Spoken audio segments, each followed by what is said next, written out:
চুয়াডাঙ্গা হলো বাংলাদেশের এমন একটি জেলা যেখানে শীতকালে তীব্র শীত পড়ে এবং গরমের সময় প্রচণ্ড গরম পড়ে। এই হলো চুয়াডাঙ্গার আবহাওয়ার বৈশিষ্ট্য। কিন্তু কেন এমন হয়?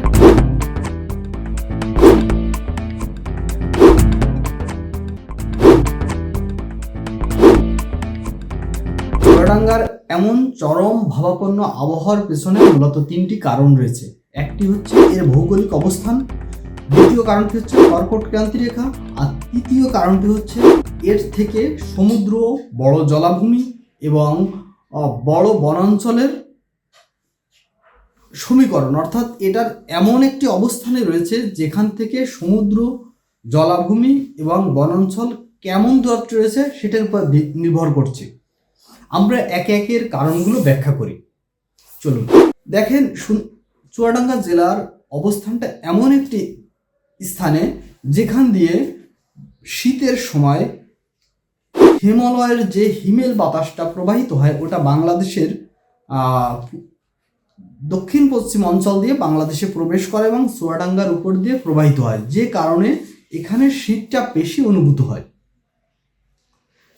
দ্বিতীয় যে কারণ সেটা হচ্ছে কর্কট ক্রান্তি রেখা। আমরা জানি কর্কট ক্রান্তি রেখা যেসব অঞ্চলের উপর দিয়ে চলে যায় শীতকালে সেই সব অঞ্চলের উপর সূর্যকিরণ তির্যকভাবে কিরণ দেয়, যে কারণে এখানে তাপমাত্রা কম পায়, যে কারণে এখানে শীত বেশি অনুভূত হয়।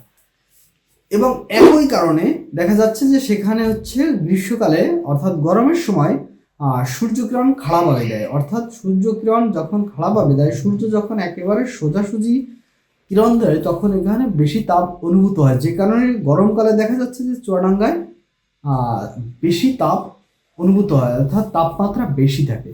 আর তৃতীয় কারণটা হচ্ছে চুয়াডাঙ্গা এমন একটি জায়গায় অবস্থিত, দেখুন সেখান থেকে সুন্দরবনের দূরত্ব অনেক দূরে, বা হচ্ছে সমুদ্র বঙ্গোপসাগরের দূরত্ব বেশ দূরে। এছাড়া তার আশেপাশে বড় কোনো জলাশয়ও নাই, যে কারণে এখানে শীতকালে মাটি দ্রুত তাপ ছেড়ে দেয়, যে কারণে এখানে তাপমাত্রা রাতের বেলায় খুব দ্রুতই নেমে যায়, যে কারণে বেশি শীত অনুভূত হয়। একইভাবে এখানে যে অঞ্চলটা, এর বেশিরভাগই অঞ্চল হচ্ছে বিস্তীর্ণ সমভূমি, যে কারণে যখন পশ্চিমবঙ্গ থেকে বা পশ্চিম থেকে বাতাসটা আসে কোনো বাধা ছাড়াই এখানে প্রবেশ করে, যে কারণে এখানে শীতকালে বেশি শীত অনুভূত হয়। এই ছিল আজকের মতো। এতক্ষণ সঙ্গে থাকার জন্য আপনাদের ধন্যবাদ।